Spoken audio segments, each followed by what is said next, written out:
கவலைப்படாமல் துணிச்சலாக ஆளும் அரசை விமர்சிக்கும் வல்லமை உடையவர் நடிகர் திரு பிரகாஷ் ராஜ் அவர்கள். குடியுரிமை சட்டத்திற்கு எதிராக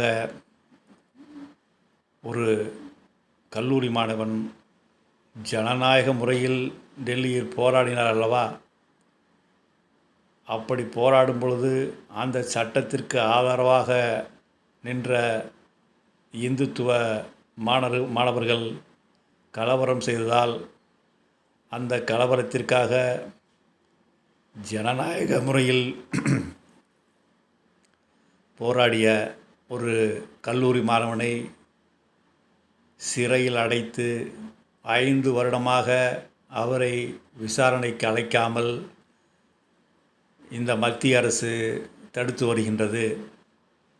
அவருக்காக துணிச்சலாக குரல் கொடுத்ததோடு மட்டுமில்லாமல் அவர் குடும்பத்தை நேரடியாக சந்தித்து பேசியுள்ளார் திரு நடிகர் பிரகாஷ் ராஜ்.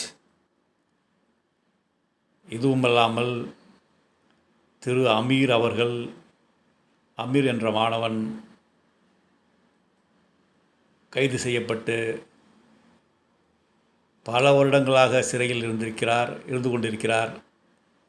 அவரும் விசாரணைக்கு அழைக்காமல் இன்னும் தண்டனை அனுபவித்து கொண்டிருக்கின்றார். இது போன்ற கொடுமைகள் இந்த பிஜேபி அரசு, இந்த இந்துத்துவ அரசு செய்து கொண்டுதான் இருக்கின்றது.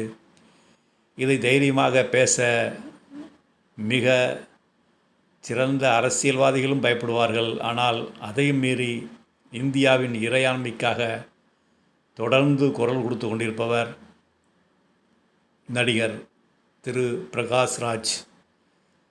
அவர் சமீப காலமாக பஹல்கம்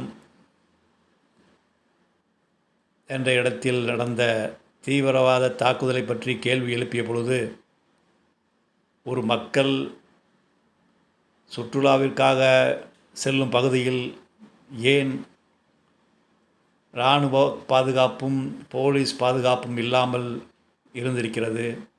அப்படி இராணுவத்திற்கு செய்தி அனுப்பினாலும் அவர்கள் உடனே வருவதற்கான வசதிகள் ஏன் ஏற்படுத்தவில்லை?